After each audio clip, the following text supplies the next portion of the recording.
আমাকে নগা জেলা জেলা সিজনারি খাবার সেলা যদি সিজনের সময় না খাওয়া যায় তাহলে কি তৃপ্তিটা মিটে? ওই দা মোর বর কদিন হসে নিয়ে আসে কলার মগজ, এই কলার মগজের ভর্তা খাবে। তো এই কলার মগজের ভর্তা করার জন্য এটা সিলবা বইছো, আর সাথে ভাবনু যে আজকে তো সেই করাটা আবহাওয়া করছে, আর এই গরমত যদি আমি আম্বল করা পারো ওয়া কলজাটা সাত করে খাওয়া হবে। তো এই কলার মগজ নিয়ে আসে 3-4 দিন হয়ে গেল, 3-4 দিনে অর্ধেকটা মন নষ্ট হয়ে গেছে। দুটা নিয়ে আসে, ওই দুটা ছিলে মিশানা বাড়াইছে। তো যাই হোক, ভর্তার জন্য বেশি দরকার হয় না। তো ওই এক হাতে কুটে বাসে নিনু আর মোবাইল ধরনু, ক্যামেরাম্যানের অভাব পড়েছিল। আজকে শুক্রবার দিন ক্যামেরাম্যান চাই পাওয়া যায় না। সেই কলার মগজ ভর্তা করার জন্য ধুয়ে ধাইটে নিয়ে এসে তুলে দিছু। দিনু সাথে দুটা টাকির মাছ দিনু, না 1 মুঠ আলু কুটে আর কলার মগজ গুলা দিছু বেকোনা, সাথে 2 মুঠের মতো পেঁয়াজ দিনু, দুটা রসুন খুলে দিনু। রসুনের কাওয়া বেশি করে না দিলে ভর্তা স্বাদ হবে না, পেঁয়াজও লাগে বেশি। ওতে নুন দিনু, হলুদ দিনু, আর সাথে কাঁচা ঝাল দিছু 4টা দিয়ে তেল দিয়ে সিদ্ধ করে দাও। এই কলার মগজ মাছ দিয়ে ঘাঁটি করেও খায়, আবার কলার মগজের ভাজিও খায়, কিন্তু মোর বটটা লাগিছে আজকে এই ভর্তাই খাবে। তো এই জন্য ভাবনু যে টাকির মাছও যেহেতু আছে আজকে না ভর্তা ভাতি করেই দাও। তো ওই মুখে চুলাত ভর্তাটা সিদ্ধ করবার দিয়ে ভাবনু যে আজকে সময় নাই, এই জন্য টিকিউ আইউ এর মাল্টি কুকারে তুমি এখন মুরগির গোস্ত আনবা তুমি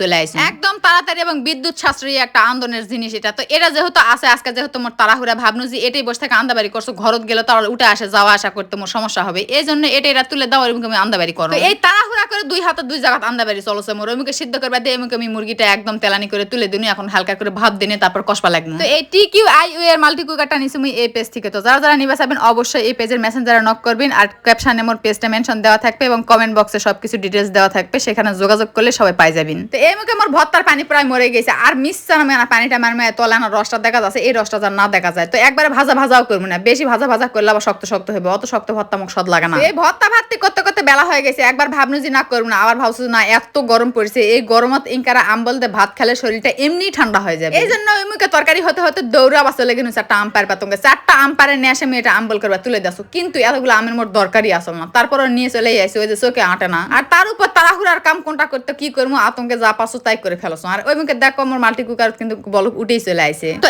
এক ঘড়ি এই জিনিসটা বলক আসে, এই জন্য এই জিনিসটা মুখ সবচেয়ে বেশি ভালো লাগছে। কোনো জিনিস মাকে তুলে দিলে এক ঘড়ি দেখবেন সাথে বলক চলে আসে। তো এই মুখে আমার ভর্তাও প্রায় হয়ে গেছে, তো জুম্মার তাহলে তো সাথে খাবা যাবে, এই জন্য মোর ভাইয়ের বক লাগিয়ে দিচ্ছি তুই গোস্ত কষা আমি এমকে ভর্তাটা ডলে না। এই ভর্তা আমি ডল বাইছি না, শুধুমাত্র মোর ভাতারটার জেদের জন্য এই ভর্তাটা মোর আজকে ডলা, কারণ আজকে এত পরিমাণে গরম করছে, আন্দা বাড়ির তো রুচি হসে না, তার উপরে কুটুম আইছে। কুটুম যখন আইছে কুটুম নিয়ে কোনো টেনশন নাই, কারণ কুটুম আসলে আর খাওয়া দাওয়া ভালো হয়, কিন্তু তার উপরে কুটুমের আন্দোলন বা তাড়াতাড়ি হয়, মাছ গোস্ত আন্দা তো ব্যাপার নয়, কিন্তু এই দাস শিল পাটাত এর ডলাডলিটা বেশি কষ্ট। এই জন্য মোর বট্টা কোনো যে একবার ম্যাকাসি করে তুলে দিয়ে ঘাঁটি করে নামামু, কিন্তু না, তার আবার মুখের স্বাদ আছে, তাক ভর্তা খাওয়া লাগবে, শিলত ডলবাই হবে। তো যাই হোক, তার আগে আইদা আমি আমটা এটা তুলে দাও, এখন সিদ্ধ করবা তোমাকে রসুন দিনু না পেঁয়াজ দিনু, কটা পান আনা তেল দিনু না হলদি দিনু না নুন দিনু, দিয়ে ওটা পানি দিয়ে প্রেসার কুকার ভাপ দিবা দিনু, যেহেতু আমার সময় নেই। 3 মুখে 3টা আন্দোলন তুলে দিছে, এক মুখে মাল্টি কুকারত, এক মুখে প্রেসারত গ্যাসত, তার উপরে এর ভর্তা চুলাত। বাহ, আজকে আন্দোলনের কি আর থাকে। আমাকে এখনকার বেরসল মানুষের সেই সুখ, খালি হাতের কাছে যত জিনিস সব জাত যেটা আনবা মনে হয় একসাথে 4টা-5টা আন্দোলন তুলে দাও, কোনো ঝামেলা নেই। তো এই মুখে আমার ভর্তাটা ডলা হয়ে গেছে, না 2টা ঝাল দাসো, আগে কাঁচা ঝাল 4টা দিছো আর শুকনা ঝাল 2টা দিছো। যে কোনো পাটার ডলা ভর্তার যদি শুকনা ঝাল না দেন তাহলে কিন্তু সেই ভর্তার ছদ আসবে না, জামানে তাই হয়ে যাক শুকনা ঝাল 2-4টা দিবেই হবে। এই ভর্তাটা যদি না জিরা ভাজে দেয় পান হুনি তাহলে আর না স্বাদ হলো নি, কিন্তু মোর হাতত সময় আসল না যে আমি জিরা ভাজে দিমু, খাওয়ার সময় হয়ে গেছে, ওরা আসে তাই বসেই আছে। ওই কলামাতা ঝাল নুন দিয়ে খালি একদম মাকে দিয়ে দিছু, কিন্তু তারপরেও মাশাআল্লাহ। তো কেঙ্কা হয়তো সেটা আমি পরে কসো, তার আগে আইদা মোর আম সিদ্ধ হয়ে গেছে। তো এমন সেটি মারিছু আম এমনি ওটা গলেই আছে, তারপরে না দই ধুকে দিয়ে না ঘর করে 2টা পাক দিন, এই ঘাটে নে পানি দিয়ে না বলক দিবা হলো হনি। তো পানি তুমি বেশি বলক দিয়ে পারো না, মুখে নামে থেকে এখন তেলাইনটা তুলে দাসো